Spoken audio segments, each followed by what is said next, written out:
The recording has started. जय गुरुदेव, सभी को प्रणाम। आज हम लोग महर्षि अरविंदो के बारे में पढ़ने जा रहे हैं और महायोगी अरविंदो के लिए गुरुदेव लिखते हैं नव जागरण के देवदूत महायोगी अरविंद। और ये एक ऐसा साहित्य हम पढ़ने जा रहे हैं, एक ऐसा जीवन चरित्र हम पढ़ने जा रहे हैं कि ऋषियों के तप त्याग, जो भी हम लोग गीत सुन रहे थे, क्या उन्होंने बलिदान, ऋषियों के तप त्याग से आज हमें यह स्वतंत्रता प्राप्त हुई है। और स्वतंत्रता और आजादी में अंतर है। फ्रीडम और इंडिपेंडेंस ये दो अलग अलग शब्द हैं। हम फ्रीडम डे नहीं मनाते, हम इंडिपेंडेंस डे मनाते हैं, स्वतंत्रता दिवस मनाते हैं, न कि हम आजादी का दिन मनाते। आजाद होना कहते जरूर है, लेकिन हम आजाद नहीं हुए, हम इंडिपेंडेंट हुए हैं। फ्रीडम में तो आदमी कुछ भी करता है, आजादी में तो कुछ भी करता है। आजादी की जंग नहीं, हमने स्वतंत्रता की जंग जीती। स्वतंत्रता से क्या तात्पर्य? स्वतंत्रता से यह तात्पर्य होता है कि हम हमारे तंत्र को फॉलो करेंगे, हमारे सिस्टम को फॉलो, स्व के तंत्र को। ये स्व कौन है? ये स्व हमारी अंतरात्मा, हमारे ऋषि, जिन्होंने एक तंत्र, एक सिस्टम बनाया, वसुधैव कुटुंब की परंपरा दी, आत्मवत सर्वभूतेषु की बात बताई, आत्मीयता की बात बताई, साथ साथ सहयोग की बात बताई, प्रतियोगिता नहीं सिखाई, सहयोगिता सिखाई। तुम आगे बढ़ो, मैं भी आगे बढ़ूं, मैं आगे बढ़ते बढ़ते बढ़ते तुम्हारा हाथ पकड़ के तुम्हें भी खींच के वहां तक ले आऊं जहां तक मैं पहुंचाऊं। ये है हमारे देश की, हमारी स्वतंत्रता की परिभाषा। तो हमें इसकी बात करनी है और इसमें महर्षि योगी का बहुत बड़ा योगदान है। उस जमाने में लोग कहते थे कि ये भगोड़े थे, इन्हें भगोड़े की उपाधि दे दी गई थी। क्यों? क्योंकि इन्हें समझ में आ गया था कि हम लड़कर, स्थूल में लड़कर नहीं जीत सकते, बल्कि हमें सूक्ष्म में वातावरण गर्म करना पड़ेगा। और इन्होंने साधनाएं करी, इन्होंने स्वतंत्रता पहले प्राप्त कर ली। इन्होंने, इनके तप के त्याग के कारण ऐसे महान क्रांतिकारी पैदा होते चले गए, लगातार लोगों की बुद्धि बदलती चली गई। और स्वतंत्रता का बहुत बड़ा श्रेय महर्षि अरविंद को, महायोगी अरविंद को मिलता है। उनके बारे में जानना हमारे लिए बहुत बड़ा सौभाग्य है, और वो भी परम पूज्य गुरुदेव की लेखनी से। परम पूज्य गुरुदेव उनसे मिलने गए थे, पौंडीचेरी गए थे परम पूज्य गुरुदेव, और सौभाग्य से मैं भी गई। मैं उन जगहों पे जाने का एक सपना सा देखती थी पहले, जहाँ जहाँ गुरुदेव रहे, गुरुदेव गए। तो आगरा, मथुरा, पौंडीचेरी और तिरुवन्नापल्ली जो अरुणाचल पर्वत है, महर्षि रमन जी का आश्रम है, वहां गई। और मेरे मन में एक बहुत बड़ी एक ख्वाहिश है, एक इच्छा है, एक तमन्ना है, एक डिजायर है कि एक स्पिरिचुअल टूरिज्म के नाम से हम, ये जो अभी जो चलता है वो धर्म के नाम पर चलता है, धार्मिक केंद्रों को दिखाते हैं जो एंशिएंट है, पौराणिक है। लेकिन जो आज के युग के महर्षि हुए हैं, ऋषि मुनि हुए हैं, जैसे परम पूज्य गुरुदेव का शांति कुंज, जैसे श्री अरविंदो का पौंडीचेरी, जैसे महर्षि रमन का तिरुवन्नापल्ली, जैसे रविन्द्रनाथ ठाकुर का यहाँ पर आश्रम है जो शांति निकेतन, जैसे रामकृष्ण परमहंस का, जैसे कबीर का, जैसे रहीम का, इनके सबके हमको ऐसे स्थानों को कलेक्ट करके, एक लिस्ट आउट करके, एक स्पिरिचुअल टूरिज्म के नाम पर एक ऐसी क्रांति लानी चाहिए जहां लोग जाएं और अध्यात्म को प्राप्त करें। अभी क्या है, मत्था टेका और वो पुजारी ने आशीर्वाद दे दिया, पंडे ने कुछ कर दिया, हम उसको मानते। वो गलत है नहीं कहूंगी, वो एक है, वो एक दौर है। वो किससे? उससे भगवान वाला, जो अभी हमने ईश्वर का विराट स्वरूप पढ़ा, उसमें हमने 4 मुख देखे। 4 मुख में एक ईश्वर जो है, जो कर्म फल का सिद्धांत देता है ना, जैसा करोगे वैसा पाओगे, वो न्यायकारी है, वो एक मुख बताता है। एक मुख संतुलन करने वाला विष्णु का है, एक मुख भगवान वाला है, जो कि भगवान भक्त के वश में होने वाला। और एक जो सबसे इम्पोर्टेंट है, वो है ब्रह्म। ब्रह्म वाला जो रूप है, अहम ब्रह्मास्मि, जिसमें अध्यात्म है, मैं क्या हूँ, उस सीढ़ी को पार करना है हमको, तब समग्रता आएगी हमारे पास। तो इसलिए आज हम इस पेड़ी पर चढ़ने जा रहे हैं, श्री अरविंदो के जीवन को समझेंगे। बहुत ही ज्यादा क्रांतिकारी व्यक्तित्व और बहुत ही स्पिरिचुअल, आध्यात्मिक व्यक्तित्व के रूप में महर्षि अरविंद के बारे में हम लोग आज जानेंगे। तो चलिए आज का स्वाध्याय प्रारंभ करने के पूर्व गुरु सत्ता का भाव भरा आवाहन करते हैं और कार्यक्रम का शुभारंभ करते हैं।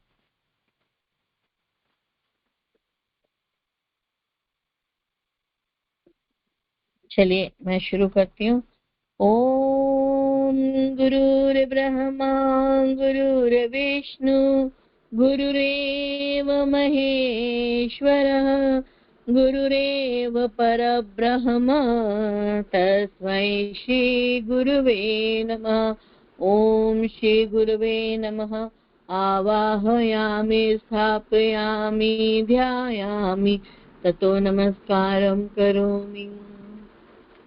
ॐ मायातु वरदे देवी त्र्यक्षरे ब्रह्मवादिनी गायत्री छन्दसां मातः ब्रह्मयोने नमोऽस्तुते। ॐ श्री गायत्र्यै नमः। आवाहयामि स्थापयामि ध्यायामि ततो नमस्कारं करोमि। ॐ नमोऽस्त्वनन्ताय सहस्रमूर्तये सहस्रपादाक्षिशिरोरुबा सहस्रनाम्ने पुरुषाय शाश्वते सहस्रकोटि युगधारिणे नमः। सहस्रकोटि युगधारिणे नमः।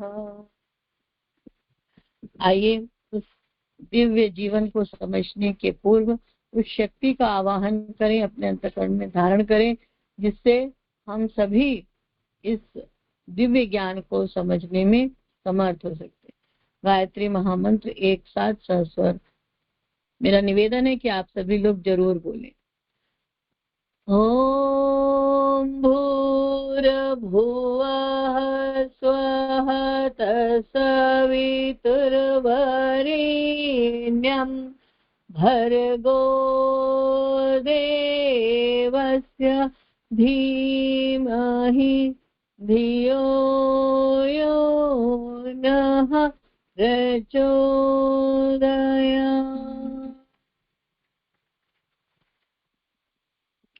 गुरु सत्ता की कृपा से हम पढ़ने जा रहे हैं नव जागरण के देवदूत महायोगी अरविंद।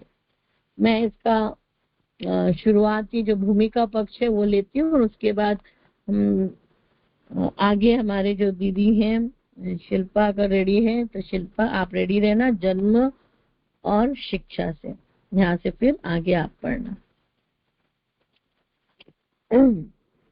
कलकत्ता के सेशन जज की अदालत,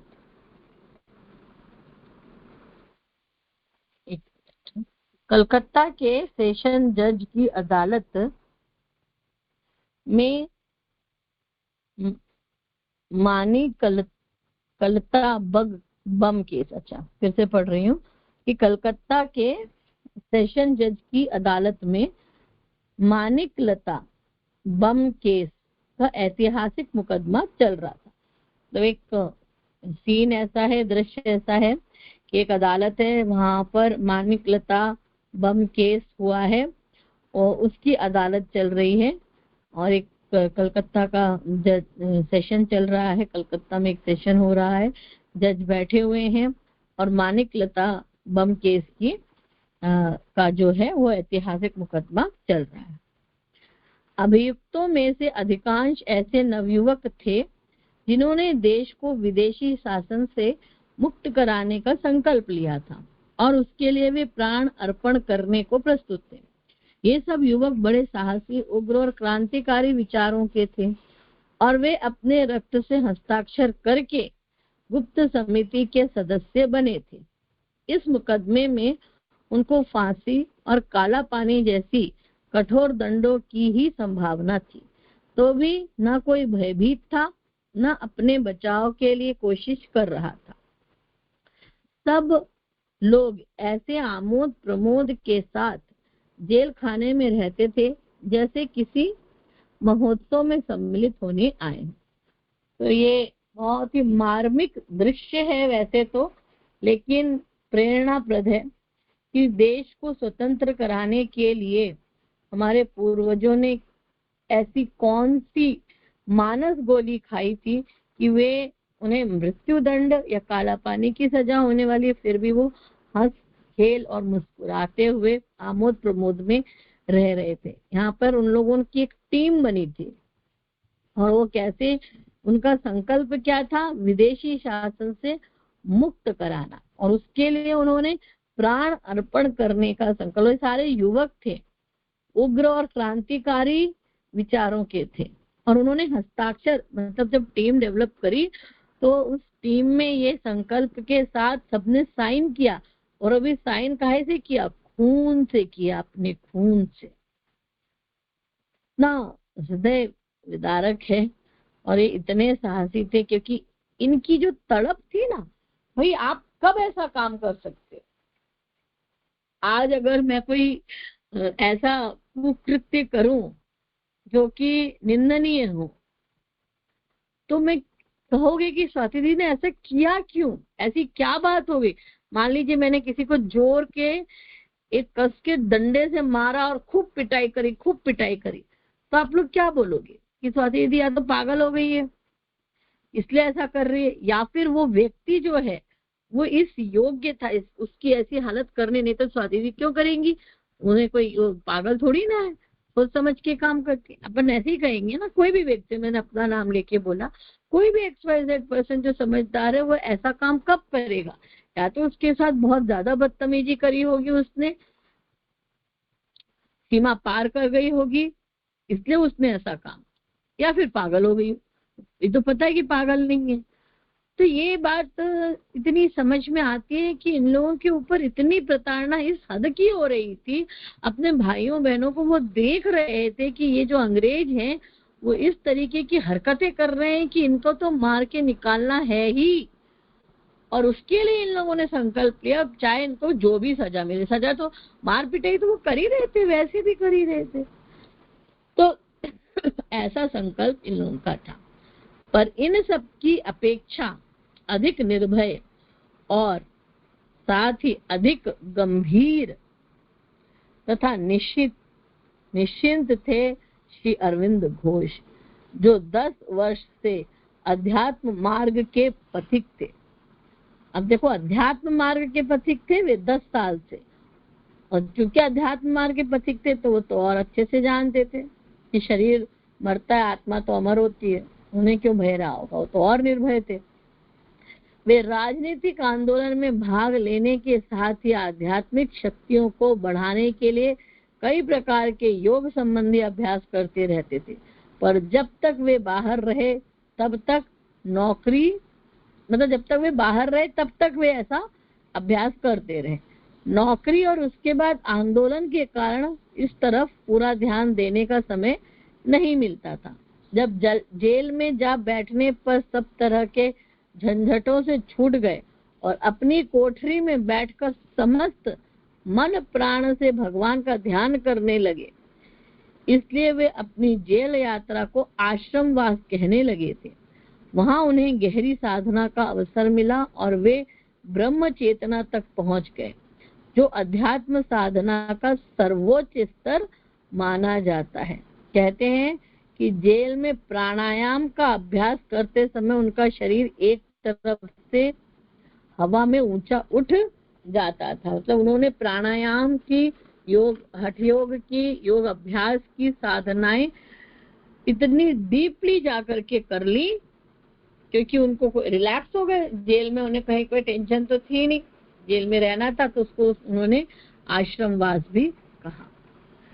जेल में रहते हुए उनकी ब्रह्म भावना इतनी बढ़ गई कि उनको सर्वत्र लीलामय प्रभु के दर्शन होने लगे। इसके पश्चात उनके लिए जेल और जेलर, पुलिस और अदालत, अभियुक्त और जज भगवान के ही अनेक रूप प्रतीत होते थे। जेल जाने से पहले वे जिस आध्यात्मिक स्थिति तक पहुंचे थे उसमें वे अपने को भगवान के हाथ का एक यंत्र या माध्यम समझने लगे थे, पर अब तो उनको अपने चारों ओर भगवान दिखाई देने लगे। उनकी चेतना के हर एक कोने में गीता और उसके उपदेश समा गए। जब वे जेल से बाहर निकले तो संसार के अणु अणु में उनको भगवान का ही अनुभव होता था। इस प्रकार जेल के भीतर योग साधना करने वाले श्री अरविंद सच्चे अर्थों में एक युग पुरुष थे। एक तरफ तो वे यूरोपियन भाषाओं और वहां के साहित्य में पारंगत थे। लैटिन, ग्रीक, अंग्रेजी, फ्रांसीसी, जर्मन, इटालियन आदि कितनी ही भाषाओं में ऊंचे दर्जे की योग्यता रखते थे, और दूसरी ओर भारतीय धर्म, दर्शन, शास्त्र तथा उनके विभिन्न अंगों के रहस्य के भी पूरे जानकार थे। इस प्रकार पूर्वी और पश्चिमी दोनों विद्याओं के ज्ञाता होकर वे कार्य क्षेत्र में उतरे थे। इस योग की कार्य क्षेत्र में इस अगाध योग्यता के बल पर ही वे आगे चलकर साधकों के लिए पूर्ण योग, ध्यान देना, पूर्ण योग की साधन प्रणाली, ये महर्षि अरविंद का ही पूर्ण योग कंसेप्ट है, वो अलग से समझेंगे, इसमें बताएंगे गुरुदेव।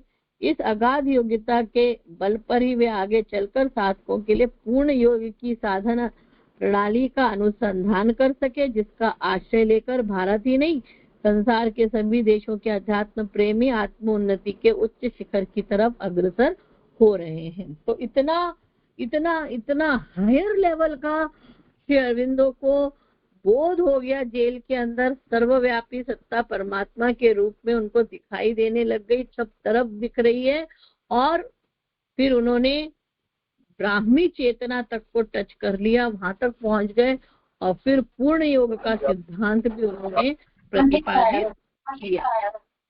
तो अब आगे उनका जो जीवन, ये तो उनकी भूमिका थी, ये पूरा उनके जीवन का सार था।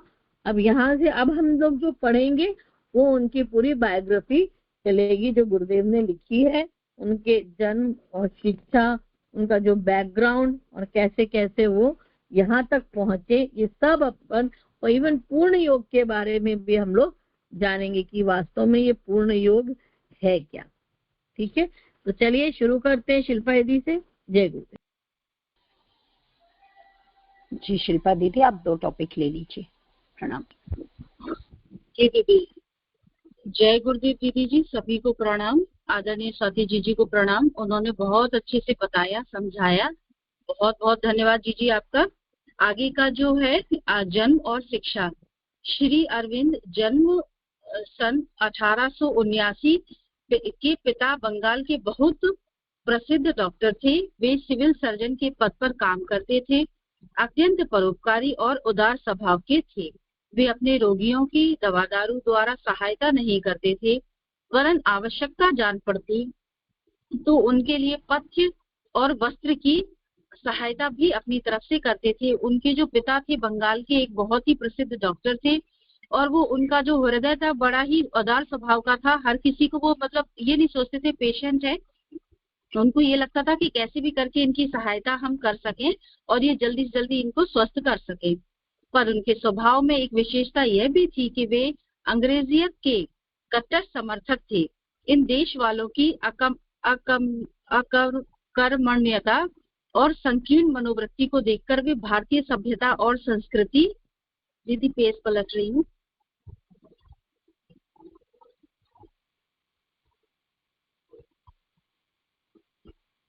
एक सेकंड, को निस्सार समझने लगे थे और इसीलिए चाहते थे कि उनके पुत्रों को भारतीयता की हवा ना लगे और वे पूरी तरह से अंग्रेजों के गुण भावापन्न हो जाएं। इस दृष्टि से उनकी तुलना भारत के महान नेता पंडित जवाहरलाल नेहरू से ही की जा सकती है। सब बातों में वो बहुत अच्छे थे, लेकिन जो मतलब अंग्रेजी जो ब्रिटिश शासक थे उन लोगों के एक तरह से वो पक्ष में थे और उन्हें ऐसा लगता था कि उनके जो पुत्र हैं वो भी उन्हीं के जैसे बने, जिनको बहुत छोटी अवस्था में ही इंग्लैंड भेजकर एक अंग्रेज परिवार में रखकर शिक्षा दीक्षा दिलाई गई थी।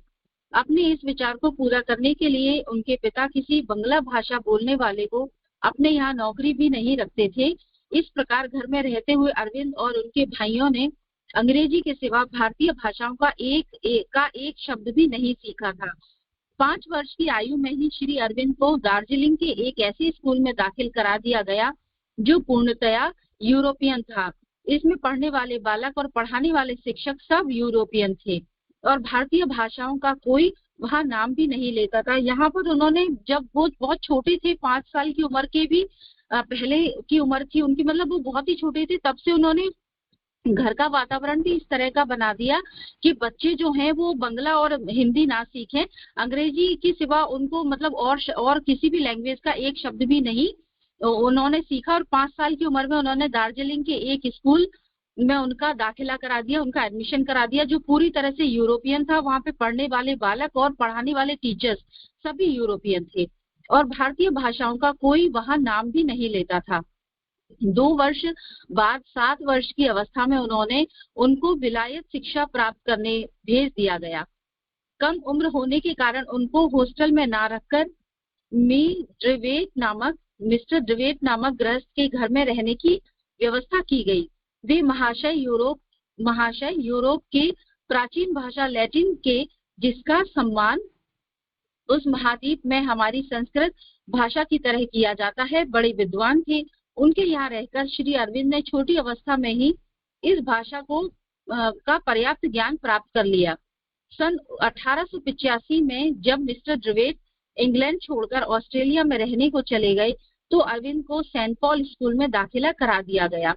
वो बहुत ही छोटी उम्र के थे, जिससे कि उनको हॉस्टल में जो है उनका एडमिशन नहीं हो रहा था। तो यहाँ कोई मिस्टर डिवेट नामक मतलब जो एक गृहस्थ जीवन व्यतीत करते थे, उनको उनके यहाँ रहने की व्यवस्था करी गई। और जब वो 1885 में मिस्टर डिवेट इंग्लैंड छोड़कर जब ऑस्ट्रेलिया रहने के लिए चले गए, तब जो अरविंद जी थे उनको सेंट पॉल स्कूल में दाखिला, मतलब तब उनका एडमिशन सेंट पॉल स्कूल में कराया गया। वहाँ के हेडमास्टर को इतनी छोटी आयु में इनकी लैटिन भाषा की योग्यता को देखकर बड़ा आश्चर्य हुआ और उनसे प्रसन्न होकर निजी तौर पर इनको दूसरी प्राचीन भाषा ग्रीक पढ़ाना आरंभ कर दिया। इसको भी उन्होंने शीघ्र ही सीख लिया। यूरोप की समस्त वर्तमान भाषाओं की जननी लैटिन और ग्रीक भाषाएं ही मानी जाती हैं। इनका उच्च ज्ञान प्राप्त कर लेने से श्री अरविंद को वहाँ की सभी भाषाएं सीखने में बड़ी सुविधा हो गई और वे बहुत जल्दी ऊंचे दर्जों में चढ़ा दिए गए। वास्तव में उनमें नई भाषा सीखने की असाधारण क्षमता थी। श्री अरविंद साधारण विद्यार्थी न थे। 13 वर्ष की आयु में जब उन्होंने मिस्टर डिवेट का घर छोड़ा, तभी अपनी विशेष प्रतिभा, समझदारी और विनम्रता से उन्होंने आदरणीय स्थान प्राप्त कर लिया था। यहाँ पर बताया जा रहा है कि जो श्री अरविंद जी थे वो साधारण स्टूडेंट नहीं थे। 13 साल की उम्र में उन्होंने जब मिस्टर डिवेट का घर छोड़ा तभी उन्होंने अपनी मतलब कुछ एक्स्ट्रा ऑर्डिनरी थे वो इस तरह की उन्होंने मतलब समझदारी और विनम्रता से उन्होंने आदरणीय स्थान प्राप्त कर लिया।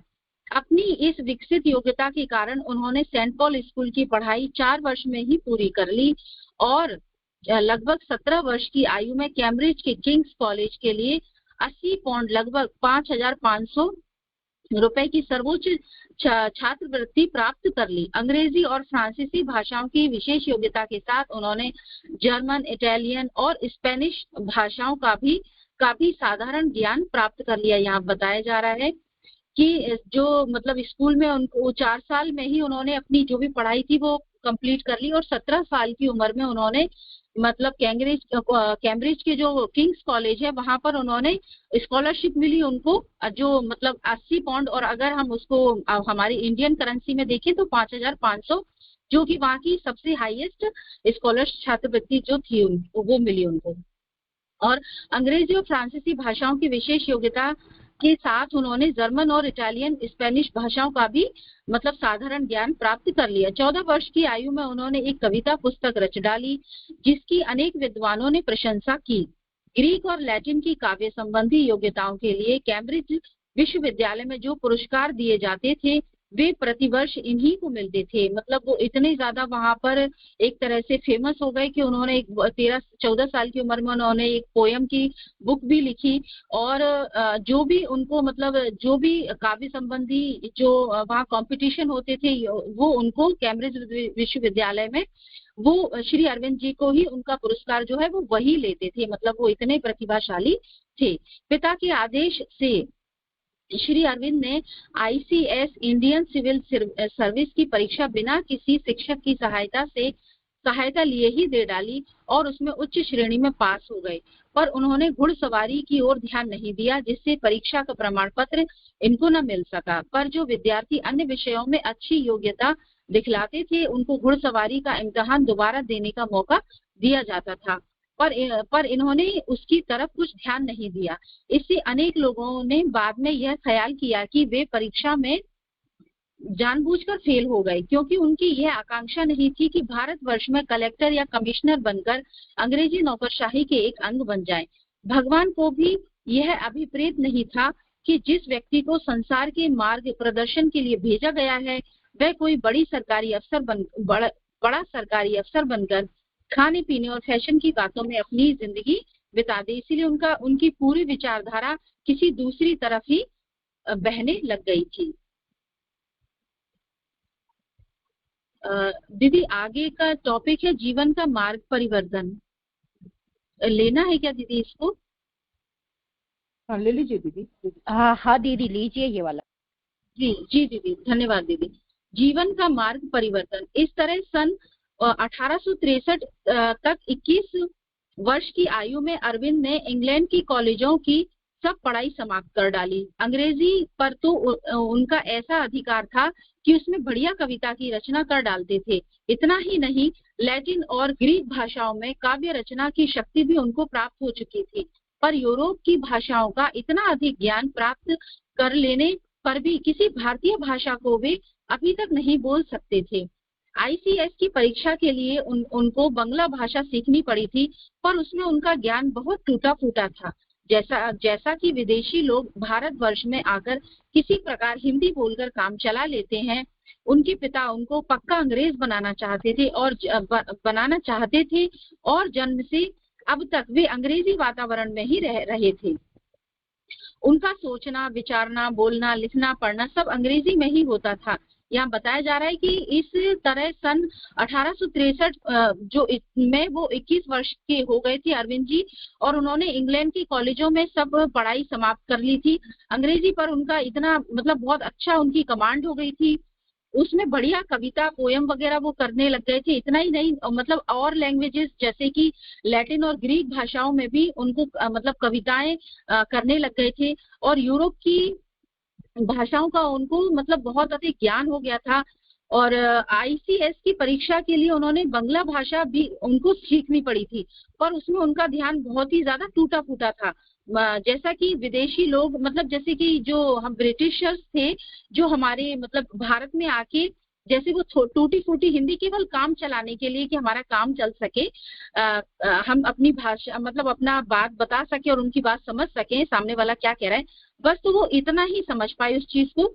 और उनके पिता उनको पक्का अंग्रेज बनाना चाहते थे। इस चीज पर उनके पिता ने शुरुआत से ही जो है वो जोर दिया था और जन्म से ही अब तक भी अंग्रेजी वातावरण में ही रहे। उनका सोचना, विचारना, बोलना, लिखना, पढ़ना सब अंग्रेजी में ही होता था। ऐसी परिस्थिति में रहकर और अंग्रेजों के बीच में पलकर कुछ वर्षों के बाद अंग्रेजी राज्य के घोर विरोधी और भारतीय क्रांति के प्रमुख नेता के रूप में प्रकट हुए। क्या यह एक चमत्कार नहीं था? दूसरी आश्चर्य की बात यह भी थी कि 21 वर्ष तक यद्यपि उन्होंने यूरोपियन भाषाओं तथा वहां के साहित्य में बहुत योग्यता प्राप्त कर ली थी, पर बाद में जिस आध्यात्मिक और दार्शनिक क्षेत्र में प्रविष्ट होकर उन्होंने विश्वव्यापी कीर्ति प्राप्त की उसका उस समय तक कहीं चिन्ह भी नहीं था। उस समय उन्होंने दार्शनिक विषयों से संबंधित केवल 1-2 पुस्तकें प्लेटो की पढ़ी थी। इन सब विषयों का अध्ययन उन्होंने भारतवर्ष आकर ही किया था, तभी संस्कृत भाषा को भी सीखा। जैसे हम आरंभ में बतला चुके हैं कि अरविंद के पिता अन्य लोगों की तरह पूजा पाठ करने वाले धार्मिक व्यक्ति नहीं थे, पर दया, परोपकार, उदारता की दृष्टि से वे बहुत उच्च कोटि के व्यक्ति थे। इन कार्यों में वे इतना अधिक खर्च कर डालते थे कि कभी कभी अपने लड़कों की पढ़ाई के लिए खर्च भेजने में असमर्थ हो जाते थे। मतलब उनके पिता का नेचर ऐसा था कि वो पूजा पाठ और धार्मिक व्यक्ति तो नहीं थे, लेकिन उनके अंदर मतलब सेवा, दया, सहायता, हेल्प करना, वो मतलब बहुत कूट कूट के भरी हुई थी ये सब चीजें उनके अंदर। और वो मतलब इतनी ज्यादा हेल्प करते थे क्योंकि वो बहुत अच्छे डॉक्टर थे, तो कई पेशेंट उनके पास आते थे जिनको मतलब वो जो खर्चा नहीं उठा पाते थे या जिनको फीस देने के पैसे नहीं होते थे, तो कई बार ऐसी परिस्थितियां विनिर्मित हो जाती थी कि वो अपने बच्चों की पढ़ाई के लिए भी पैसा भेजने में पर उन्हें मतलब असमर्थता जताते थे। दीदी पेज पलट रही हूँ। इसके कारण तीनों भाइयों को अनेक बार बड़ी कठिनाइयों का सामना करना पड़ता था। अरविंद और उनके दोनों भाई अक्सर जाड़ों में बिना कोट के रह जाते और कभी कभी उन्हें पूरे भोजन से भी वंचित रहना पड़ता था। उस समय वे पाव रोटी, चाय और कुछ सूखी चीजें खाकर ही काम चलाते थे। अंतिम दिनों में श्री अरविंद का संपर्क कुछ ऐसे भारतीय युवकों से हो गया जिन पर यूरोप के क्रांतिकारी विचारों का प्रभाव पड़ चुका था और इसीलिए उनको अपने देश की पराधीन अवस्था खटकने लगी थी। इनमें से कुछ युवक जो बहुत गर्म विचारों के थे, वे अपने सिद्धांतों के अनुसार उसी समय कोई कार्य आरंभ करने पर जोर देने लगे। फलस्वरूप लंदन में ही एक संस्था की स्थापना की गई जिसका नाम लोटस एंड डैगर, कमल और कटार था। इसके प्रत्येक सदस्य को इस बात की प्रतिज्ञा करनी पड़ती थी कि वह कोई ऐसा कार्य करेगा जिससे भारत में ब्रिटिश शासन समाप्त हो सके, पर यह सभा कोई क्रियात्मक कदम न उठा सकी। यद्यपि उसके श्री अरविंद जैसे सदस्यों ने व्यक्तिगत रूप से उस शपथ को अच्छी तरह पूरा करके दिखा दिया। जिस समय अरविंद अपना अध्ययन समाप्त करके भारत लौटने की तैयारी कर रहे थे, उसी समय अपने आप उनके लिए जीविकोपार्जन की व्यवस्था भी हो गई। बड़ौदा के महाराज सयाजी राव उन दिनों लंदन गए हुए थे। वहां पर सुप्रसिद्ध भारत हितैषी सर हेनरी कॉटन के भाई श्री जेम्स कॉटन से बातचीत होने पर जब उनको यह ज्ञात हुआ कि अरविंद नाम का एक बड़ा प्रतिभाशाली और कर्मठ युवक उनके यहाँ कार्य करने को मिल सकता है, तो वे बड़े प्रसन्न हुए। उन्होंने उसी समय श्री अरविंद को बुलाकर सब बातें तय कर ली और उनको राज्य में एक अच्छी जगह दे दी। फरवरी 1963 में वे इंग्लैंड से रवाना होकर बड़ौदा में आकर रहने लगे। यहीं से उनके जीवन का दूसरा अध्याय आरंभ होता है। दीदी पेज पलट रही हूँ। बहुत बहुत धन्यवाद दीदी। यहाँ से नया टॉपिक शुरू हो रहा है। बहुत बहुत धन्यवाद। बहुत सुंदर आपने पढ़ा। मैं लेती हूँ थोड़ा सा, इसके बाद रंजना दीदी आप तैयार रहेंगी। सार्वजनिक जीवन की तैयारी। सार्वजनिक जीवन यानी सभी से संबंधित, सभी के लिए जीने की चाह। तो आगे देखते हैं। बड़ौदा में 2-3 सरकारी पदों पर काम करने के पश्चात उनको वहां के कॉलेज में फ्रांसीसी भाषा का प्रोफेसर बना दिया गया। कॉलेज में भी वे निरंतर उन्नति करते गए और सन 1906 में राजनीतिक कार्य करने के लिए जब उन्होंने कॉलेज को छोड़ा तो वे वाइस प्रिंसिपल के पद पर काम कर रहे थे। उन्हें उस समय 750 रुपए मासिक वेतन मिलता था, जो आज लगभग 40,000 रुपए के बराबर है। तो जब वहां से इंग्लैंड से जब वो आते हैं तो बड़ौदा में वो सरकारी पदों पर काम करने लगते हैं और उनका जो वेतन था वो 750 रुपए था और आज की तुलना की गई है, उसकी वैल्यू आज के हिसाब से 40,000 रुपए। बड़ौदा में श्री अरविंद जी ने जो 13 वर्ष व्यतीत किए, उन्हें हम उनके भावी कार्यक्रम राजनीतिक, आध्यात्मिक और योग की तैयारी का समय मान सकते हैं। सबसे पहले वे दार्शनिक और आध्यात्मिक विषयों की ओर झुके।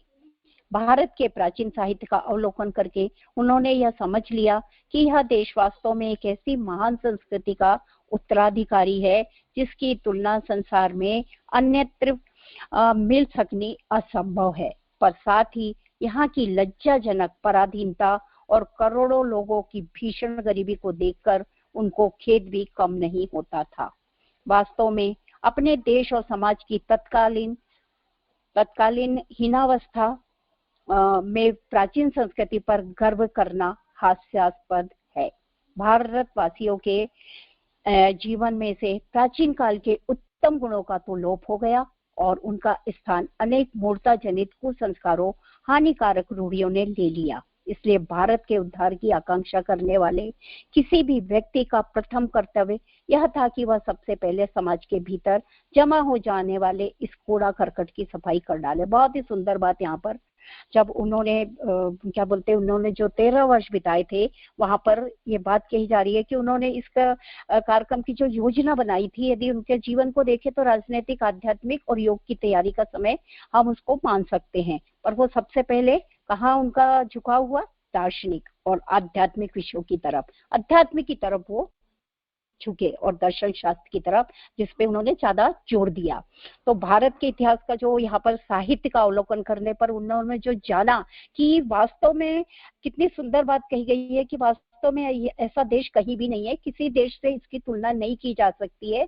ये जो भारत देश है इसका मतलब इसकी संस्कृति और इसका मतलब इसकी संस्कृति ही इतनी अच्छी थी कि आध्यात्मिक संस्कृति थी, अध्यात्म पे आधारित था, ऋषि मुनियों का देश था। तो इसकी तुलना वो उन्होंने कहा कि वो किसी से नहीं कर सकते। पर जो एक बहुत ही लज्जाजनक बात उनको समझ में आई कि यहाँ की जो पराधीनता है, जो गरीबी थी, यहाँ की जो मतलब वहाँ की उस देश की जो व्यवस्था उस समय थी, परिस्थितियां थी, वो ठीक नहीं थी। उस पर उन्होंने अपना दुख जाहिर किया और उसके बाद उन्होंने बताया कि संस्कृति पर गर्व करना, प्राचीन संस्कृति हमारी कितनी अच्छी थी हम सभी जानते, देव संस्कृति कहलाती थी। तो प्राचीन संस्कृति में से यदि देव संस्कृति थी तो वो बनी रहना चाहिए था, लेकिन ऐसा हुआ कि वो बनी नहीं रह पाई। तो यहाँ पर बहुत ही अच्छी बात बताएगी कि वहां से प्राचीन काल से जो उत्तम गुण थे, जो सत्य था, कहने का मतलब जो देवत्व था, वो यहाँ से निकल गया और उसका स्थान किसने ले लिया? कुसंस्कारों ने ले लिया, हानिकारक रूढ़ियों ने ले लिया।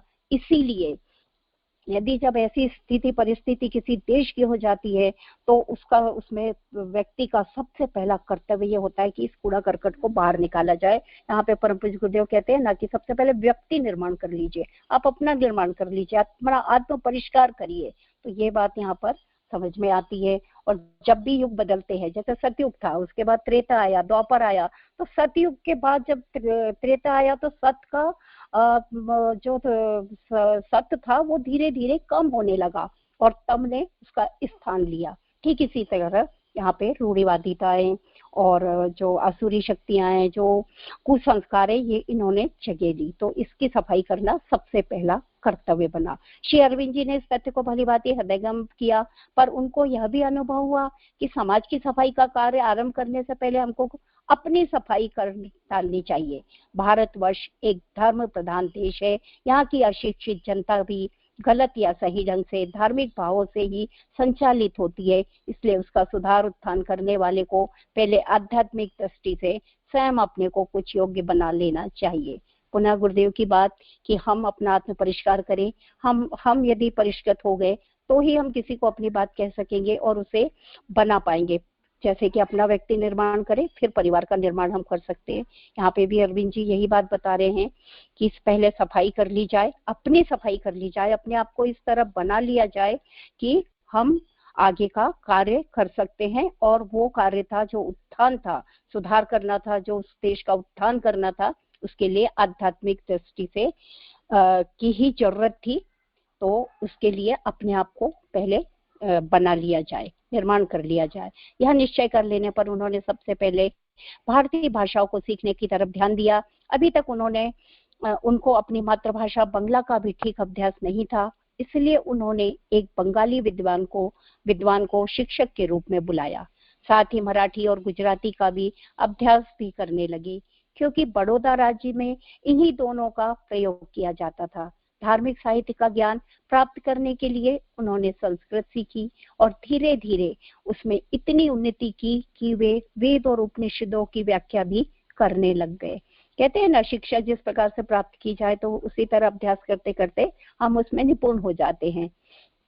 चूंकि बंगाली थे तो उन्हें बंगला भाषा भी ठीक से नहीं आती थी, तो उन्होंने बंगाली सीखी। उसके बाद बड़ौदा में थे तो गुजरात में थे तो गुजराती भाषा उन्होंने सीखी, और इसके बाद उन्होंने वेदों का अध्ययन करने के लिए संस्कृत सीखी, और इस प्रकार वो उपनिषद की, वेद और उपनिषद की व्याख्या भी करने लग गए। इस प्रकार यूरोप की उच्च शिक्षा प्राप्त कर लेने के बाद भारत में भी वे अपना जीवन एक विद्यार्थी की तरह व्यतीत करते रहे। रात में भी बड़ी देर तक मिट्टी के तेल के लैंप से ही पढ़ते रहते थे। वैसे भी उनकी जीवनचर्या अत्यंत साधारण थी।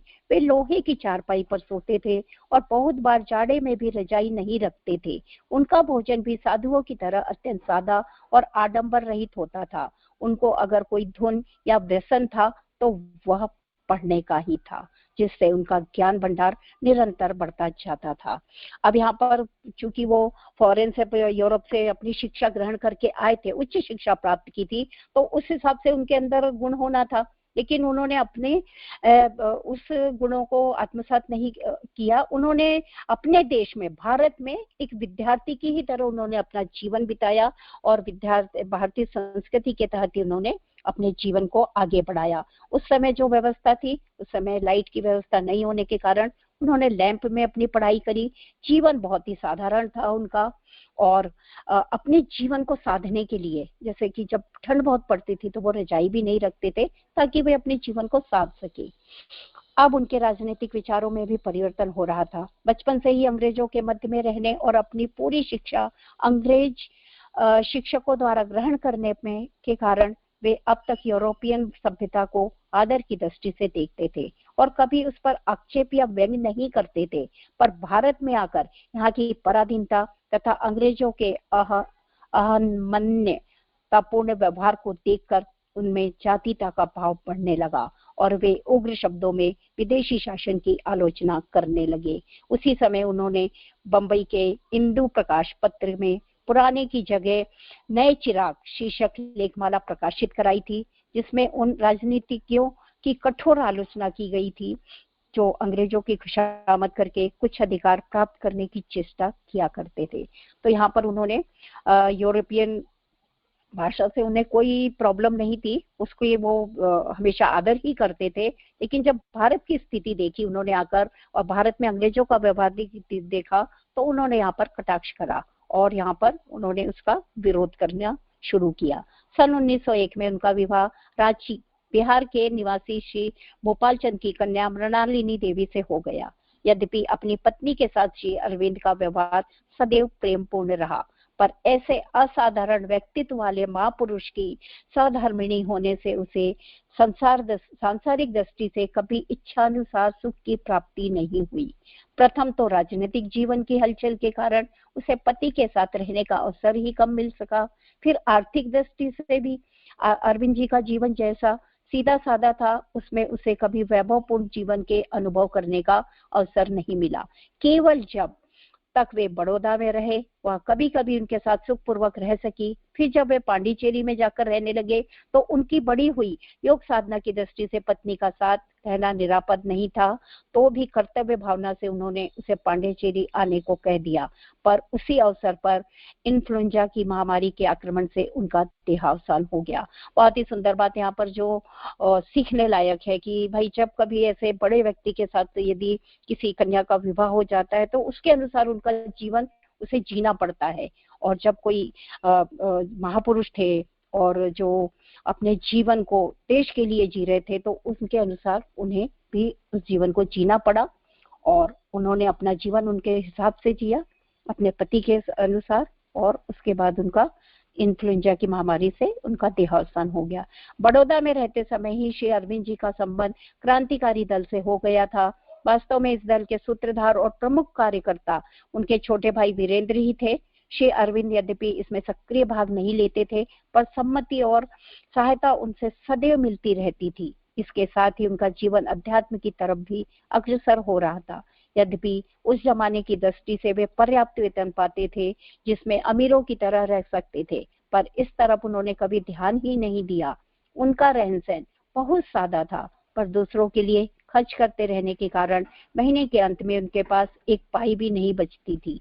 कभी कभी तो ऐसी हालत हो जाती थी कि वे अपनी पत्नी को, जो प्राय देवघर बिहार में रहती थी, खर्च भेजने में भी चूक जाते थे। इस संबंध में श्री दिनेंद्र कुमार ने, जो शिक्षक के रूप में उनके साथ 1 वर्ष तक रहे थे, लिखा था।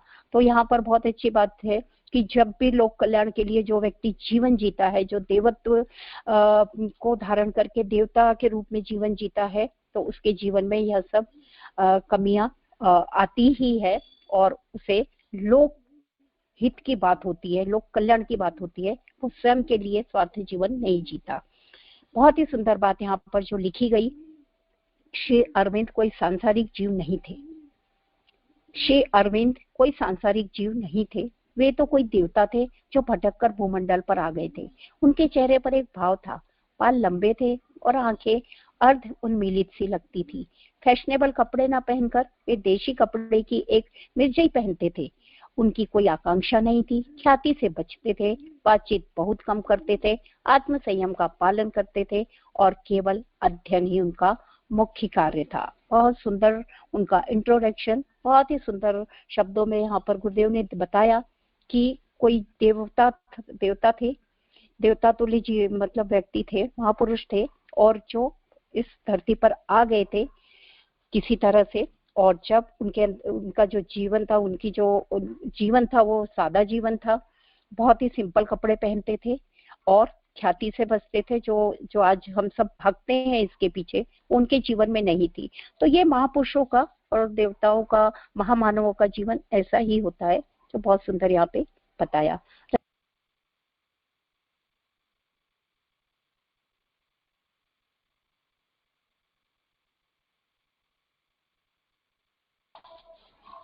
रंजना दीदी। जी दीदी। 2 चैप्टर टाइम तो पढ़ने का नहीं बचा दीदी, 50 हो रहा है। अब 1 पेज पढ़ लेते दीदी मेरे ख्याल से। चलिए ठीक है, यहीं पे रोक देते। हाँ। दीदी 1 पेज पढ़ लीजिए। टॉपिक कंप्लीट करिए, टॉपिक कंप्लीट करिए। हाँ करिए।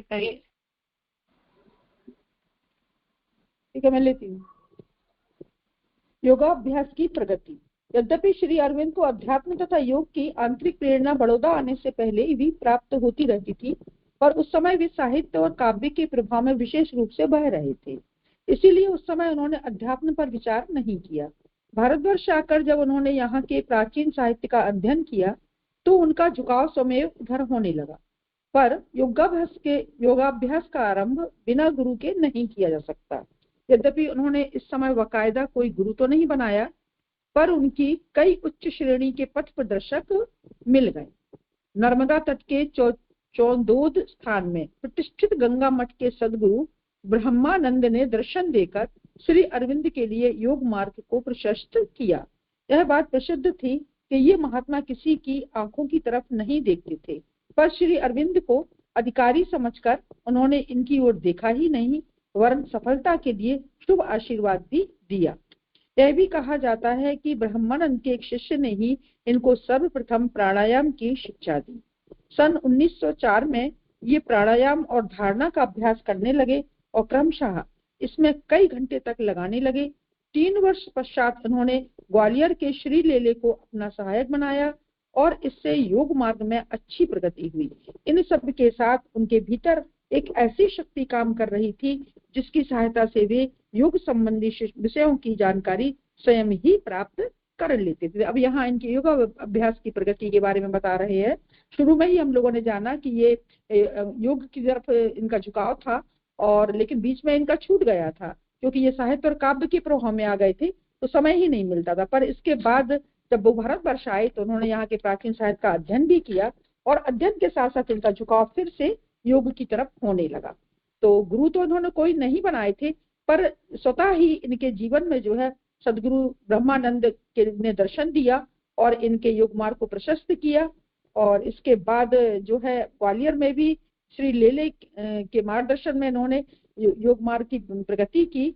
और इसके साथ साथ एक बात और थी कि उनके अंदर से ही कोई ऐसी शक्ति थी जो कि उन्हें इस योग संबंधी विषयों के बारे में जानकारी उन्हें प्राप्त होती रही, स्वयं ही प्राप्त हो जाती थी और अंदर से ही उनका ये मार्गदर्शन होता चला जाता था। आगे था क्रांतिकारी आंदोलन में सहयोग। इसको और ले लेते हैं दीदी। क्रांतिकारी दल का संगठन और संचालन।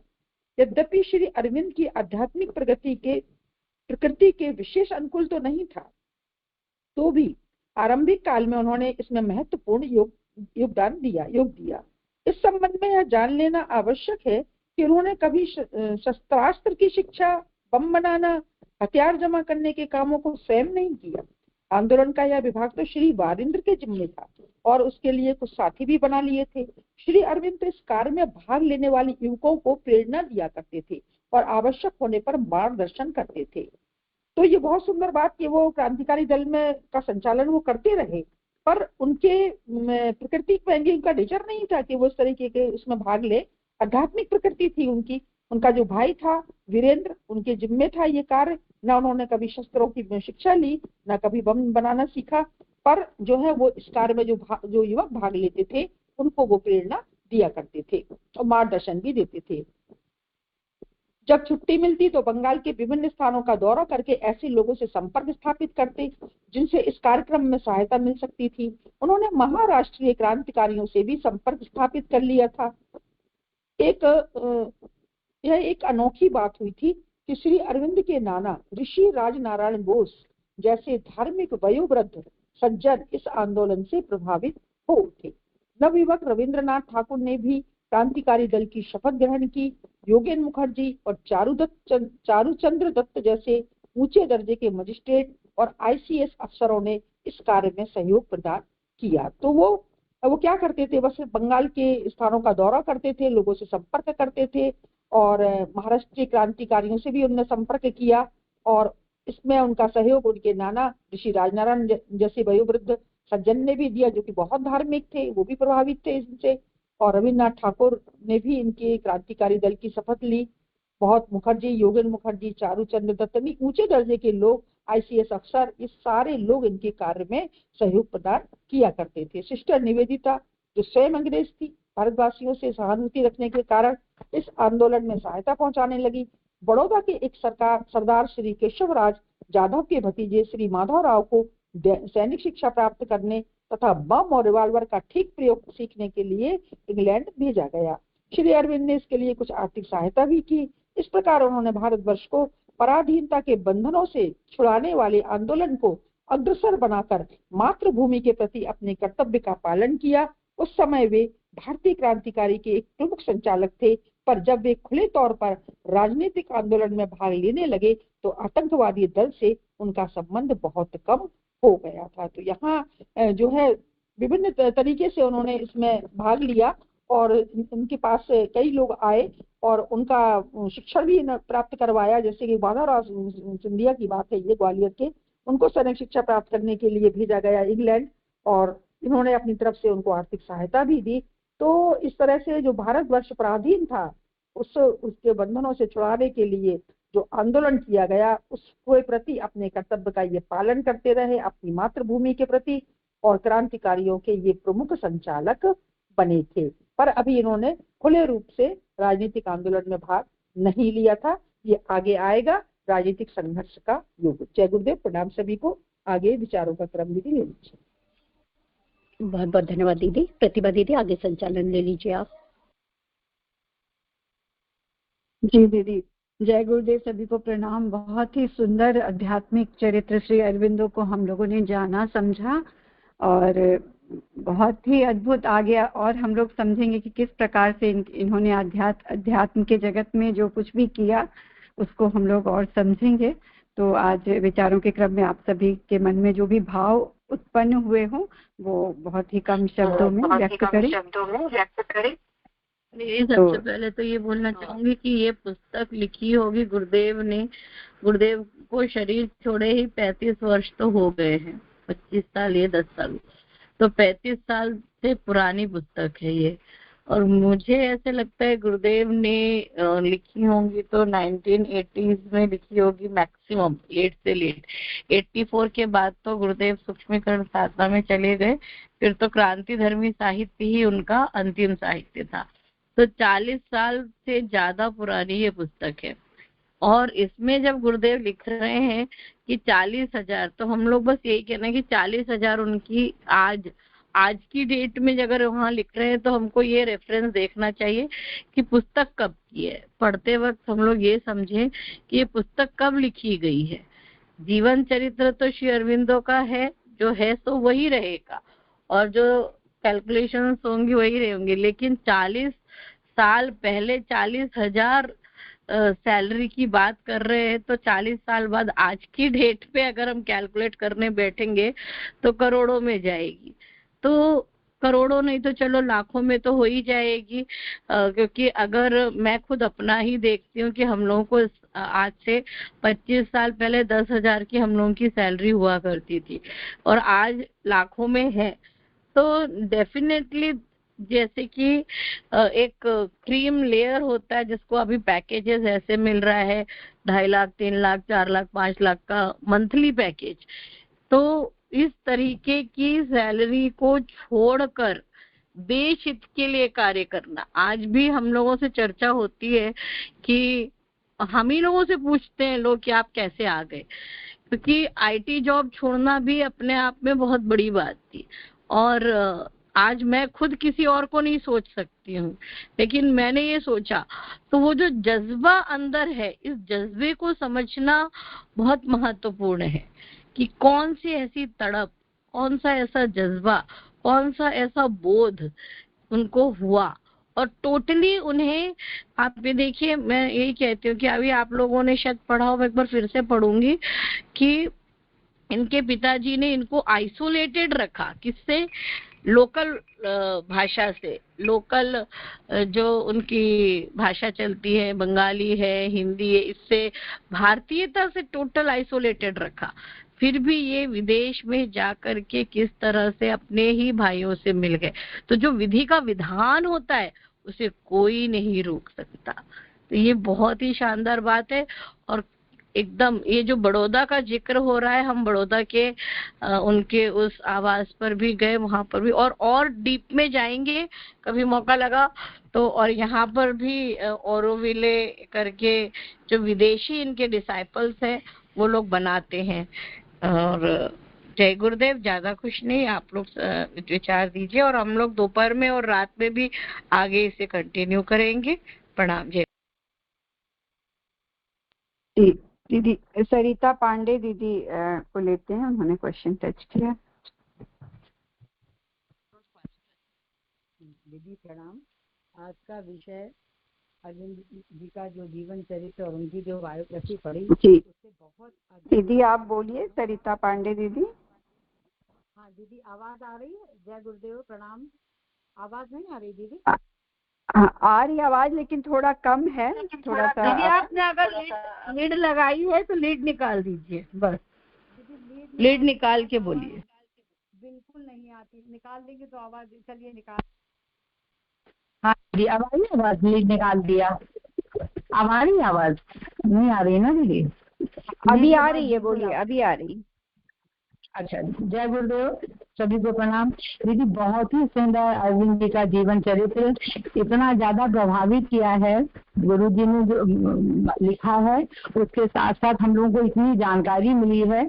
सबसे ज्यादा तो प्रभावित ये हुआ कि अंग्रेजों के जहाँ पिता इतने मतलब ये तो बिल्कुल निश्चित है कि परिवार से ही उनको प्यार लोगों से करना, सेवा भाव, क्योंकि पिताजी इतना दान धर्म करते थे, किंतु अंग्रेजियत के इतने समर्थक होने के बावजूद उनको उन्होंने विदेशों में रखा, बचपन से सारे वातावरण से दूर रखा, यहाँ की बंगला भाषा से भी दूर रखा।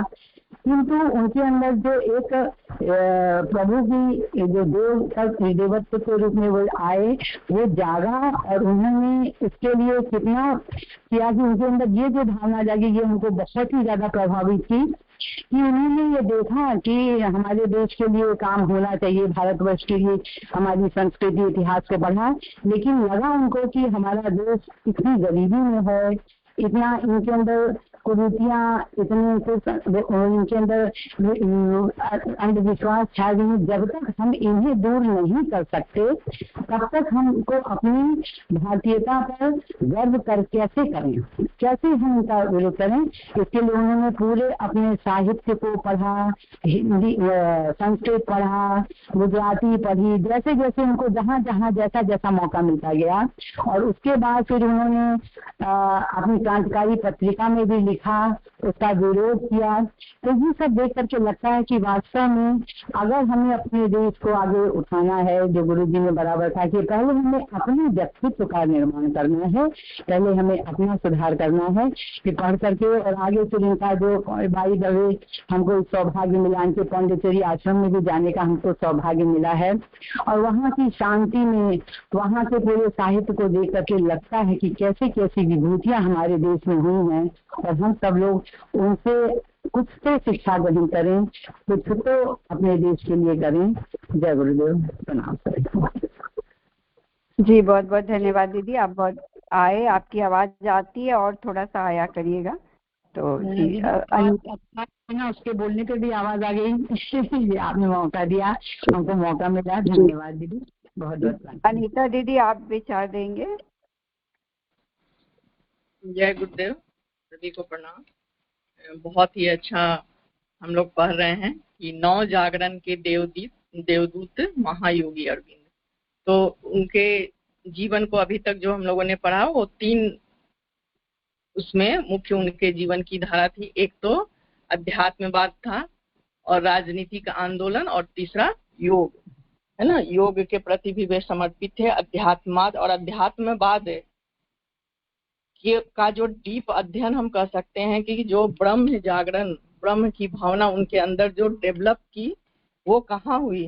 तो जनरली क्या होता है कि कोई भी आदमी जेल में यदि उसको रख दिया जाए तो वो डिप्रेशन में जो कुछ भी उसकी आत्मिक और मन स्थिति जो भी है सब वो मतलब डिप्रेशन में एक तरह से आदमी चला जाता है। लेकिन उससे विपरीत परिस्थिति में भी जब वो जेल में गए तो यहाँ बहुत अच्छे से लिखा कि अपने कामकाज में तो उन्हें समय नहीं मिल पाता था कि वो उतनी गहराई से अध्यात्म में, साधना में, ध्यान में उतर सके। तो उस समय का सदुपयोग करते हुए वो वहां पर जेल में ही उसको आश्रम वास कर और उससे को आश्रम समझकर, आश्रम बना करके और ब्रह्म चेतना को अपने अंदर धारण करते हैं। वो गहरी अध्यात्मवाद में उतरते हैं और प्राणायाम का भी उन्होंने पूरा वहां पर प्रयास किया और काफी हद तक सिद्ध कर लिया था। यहाँ पर बताया गया कि जब वो प्राणायाम किया करते थे तो उनका शरीर भी हम लोगों ने अंतर जगत की यात्रा में भी पढ़ा। तो मतलब कैसे योगी, कितनी उनकी जो आत्मिक प्रगति थी वो कितनी ऊंचाई पर थी कि छोटे छोटे जो विपरीत स्थिति है, परिस्थिति है, उसमें बिल्कुल घबराने वाले नहीं और एक निर्भीकता उनके अंदर में, निश्चिंतता और जो भी परिस्थिति स्थिति है उसके प्रति गंभीरता उनके जीवन का जो है वो कहना है। और कोई भी आदमी सिविल सर्विस की परीक्षा प्राप्त कर लेने के बाद और उस अंग्रेजियत भरी माहौल को का जीवन जीने के बाद तो लेकिन सही में विधि का विधान और प्रभु की इच्छा कि प्रभु ने उन्हें इस काम के लिए चुना था, तो किस तरह से वो उनका झुकाव भारतीय संस्कृति की ओर मुड़ता है और किस तरह से वो पूरे ही 9 जागरण है ना, क्रांतिकारी हमारा जो विदेशी शासन हमारे देश में पूरी तरह से उसका हम कह सकते हैं उसकी पकड़ थी, तो उससे छुटकारा दिलाने में क्रांतिकारियों के साथ उन्होंने किस तरह अग्रगणी भूमिका निभाई। जय गुरुदेव, सभी को प्रणाम। जी दीदी बहुत बहुत धन्यवाद। आगे जब हम पूरा इनके चरित्र को पढ़ेंगे तब हमको ये बात और अच्छे से समझ में आएगी कि किस प्रकार से जब गुरुदेव ये बात कहते हैं कि हमने अपने सभी बच्चों को चुना है, सबके वो जो बीज मौजूद है वही एक वृक्ष बन के सामने आता है। तो ये बात आध्यात्मिक किस प्रकार से हुई इनके चरित्र से हम लोग इस बात को समझ पाएंगे। तो समय भी हो गया है, सरोज दीदी आप आगे का क्रम देख लीजिए, विचार भी दे दीजिएगा। जी धन्यवाद प्रतिभा दीदी। आज जो हमने पढ़ा वाकई बस यही प्रेरणा मिलती है कि जितने भी क्रांतिकारी महान आत्माएं जो हुए, इन्होंने विषम परिस्थितियों में भी अपने मनोबल को बनाए रखा और अपने आदर्शों को, अपने लक्ष्य को नहीं छोड़ा और आपने जीवन निर्वाह किया। बहुत ही सुंदर प्रेरणाप्रद कि विषम परिस्थितियों में भी अपने लक्ष्य को, अपने आदर्शों को हम बनाए रखें। यही इतना आगे आहुतियों के क्रम के लिए चलते हैं। जी सरोज देवी दीदी, आप सत्संकल्प पाठ के लिए क्वेश्चन टच कर लें। जी दीदी, आप सत्संकल्प पाठ लीजिए। 3 परिजन क्वेश्चन टच कर लें आहुतियों के क्रम के लिए। जय गुरु दीदी, प्रणाम सभी को। आज का बहुत ही सुंदर स्वाध्याय रहा है। महायोगी अरविंद सिंह के उसमें उनका जीवन दर्शन पढ़ा गया और बहुत अच्छी तरह से समझ में भी आया कि उन्होंने अपने जीवन में क्या कहते हैं, क्या अंधेरा है यहाँ पर, क्या कहते हैं, राजनीति और अध्यात्म को बहुत अच्छे से बढ़ावा किया। और उन्होंने योग के लिए सबसे पहले कहते हैं, योग का शब्द उन्हीं का उससे निकला था, उन्होंने योग का भी संचालन किया। ऐसे महायोगी को कोटि कोटि प्रणाम। और उनके जीवन से हम भी अपना कुछ जीवन में उतारे, सीखें और उस पर चलने का प्रयास करें। इन्हीं भावों के साथ दीदी आज का चौथा सत्संकल्प है।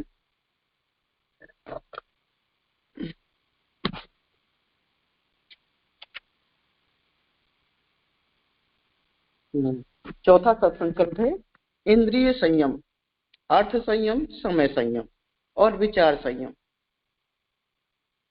का सतत अभ्यास करेंगे।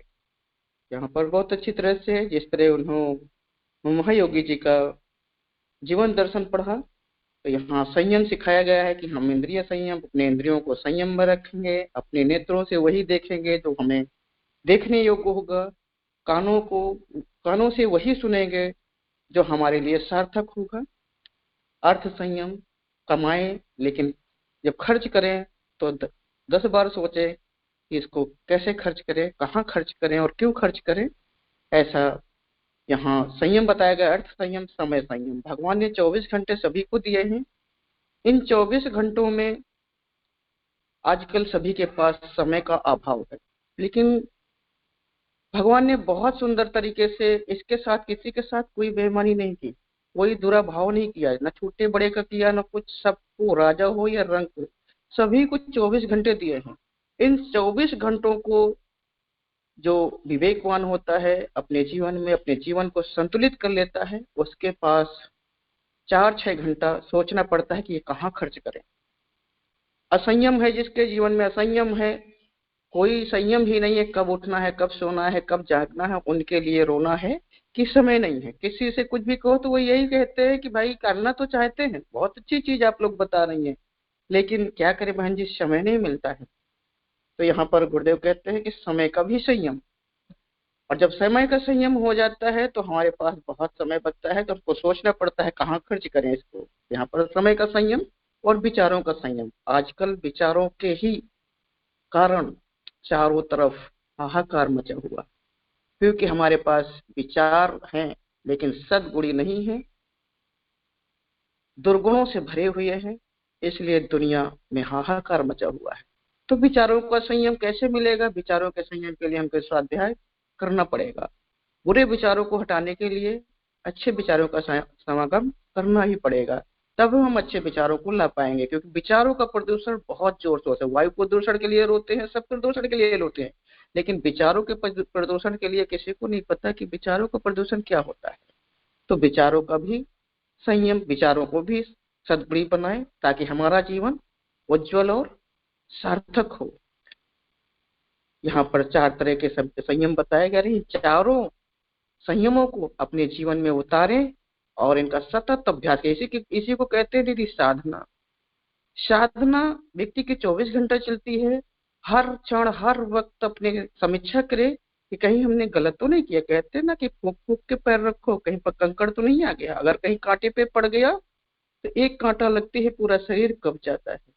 तो इन संयमों को अपने जीवन में उतारें और अपने जीवन को सार्थक बनाएं और धन बनाएं। इसी के साथ दीदी एक बार फिर से मैं इसको पढ़ूंगी। चौथा है इंद्रिय संयम, अर्थ संयम, समय संयम और विचार संयम का सतत अभ्यास करते रहेंगे ताकि हमारा जीवन ऊंचाइयों की ओर, उच्चता की ओर, उज्जवल भविष्य की ओर अग्रसर हो। जय गुरुदेव दीदी, प्रणाम सभी को। जी सरोज देवी दीदी, बहुत सुंदर आज का सत्संकल्प पाठ आपने लिया। आइए आहुतियों के क्रम के लिए बढ़ते हैं। तो सबसे पहले पूनम दीदी, आप गायत्री महामंत्र और महामृत्युंजय मंत्र से आहुतियों का क्रम शुरू करें।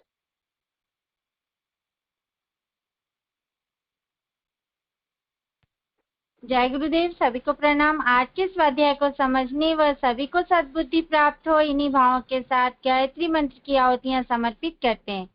ओम भूर्भुवः स्वः तत्सवितुर्वरेण्यं भर्गो देवस्य धीमहि धियो यो नः प्रचोदयात् स्वाहा। इदं गायत्र इदं न मम। ओम भूर्भुवः स्वः तत्सवितुर्वरेण्यं भर्गो देवस्य धीमहि धियो यो नः प्रचोदयात् स्वाहा। इदं गायत्र इदं न मम। ओम भूर्भुवः स्वः तत्सवितुर्वरेण्यं भर्गो देवस्य धीमहि धियो यो नः प्रचोदयात् स्वाहा। इदं गायत्र इदं न मम। महामृत्युंजय मंत्र आहुति। सुलेखा दी के और भाई साहब के जन्मदिन पर मंगलमय जीवन के लिए, विवाह दिवस पर दाम्पत्य सुखी जीवन के लिए और अस्वस्थ परिजनों के शीघ्र स्वास्थ्य लाभ के लिए महाकाल से प्रार्थना करते हुए महामृत्युंजय मंत्र की आहुतियां समर्पित करते हैं। ओम त्र्यंबकं यजामहे सुगंधिं पुष्टिवर्धनम् उर्वारुकमिव बन्धनान् मृत्योर्मुक्षीयमामृतात् स्वाहा। इदं महामृत्युंजय इदं न मम। ओम त्र्यंबकं यजामहे सुगंधिं पुष्टिवर्धनम् उर्वारुकमिव बन्धनान् मृत्योर्मुक्षीयमामृतात् स्वाहा। इदं महामृत्युंजय इदं न मम। ओम त्र्यंबकं यजामहे सुगंधिं पुष्टिवर्धनम् उर्वारुकमिव बन्धनान् मृत्योर्मुक्षीयमामृतात् स्वाहा। इदं महामृत्युंजय इदं न मम।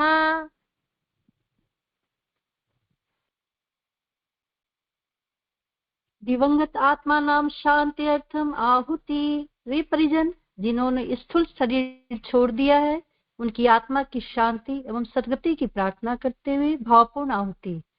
ओम शन्नो मित्र शंवरुण शन्नो भवत् वर्यमा शन्न इंद्रो बृहस्पतिः शन्नो विष्णुरुक्रमः स्वाहा। इदं दिवंगत आत्मानां शान्त्यर्थम इदं न मम।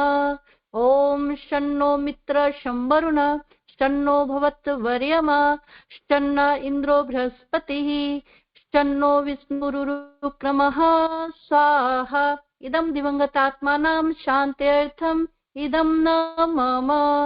ओम शन्नो मित्र शंवरुण शन्नो भवत् वर्यमा शन्न इंद्रो बृहस्पतिः शन्नो विष्णुरुक्रमः स्वाहा। इदं दिवंगतात्मानां शान्त्यर्थम इदं न मम। पर्यावरण पुष्ट्यर्थम आहुति। ओम पृथिव्यै स्वाहा स्वाहा। ओम अंतरिक्षाय स्वाहा स्वाहा। ओम सूर्याय स्वाहा स्वाहा। ओम चंद्राय स्वाहा स्वाहा। ओम नक्षत्रेभ्यः स्वाहा स्वाहा। ओम अद्भयः स्वाहा स्वाहा। ओम औषधिभ्यः स्वाहा स्वाहा। ओम वनस्पतिभ्यः स्वाहा स्वाहा। ओम चराचरेभ्यः स्वाहा स्वाहा। ओम सरीसृपेभ्यः स्वाहा स्वाहा। इदं पर्यावरण पुष्ट्यर्थम इदं न मम। शांति पाठ।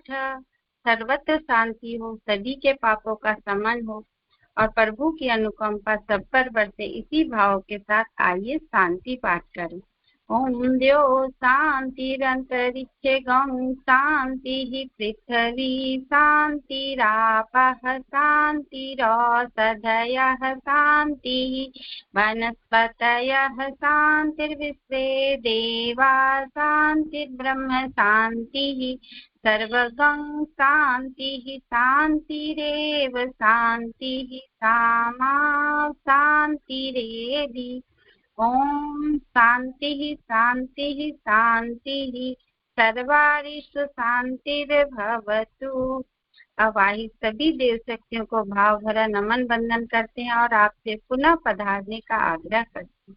ओम नमो स्वनंताय सहस्रमूर्तये सहस्रपादाक्षिशिरोर्भावे सहस्रनाम्ने पुरुषाय शाश्वते सहस्रकोटियुगधारिणे नमः सहस्रकोटियुगधारिणे नमः। जय गुरुदेव। जय गुरुदेव, सभी को प्रणाम। आज का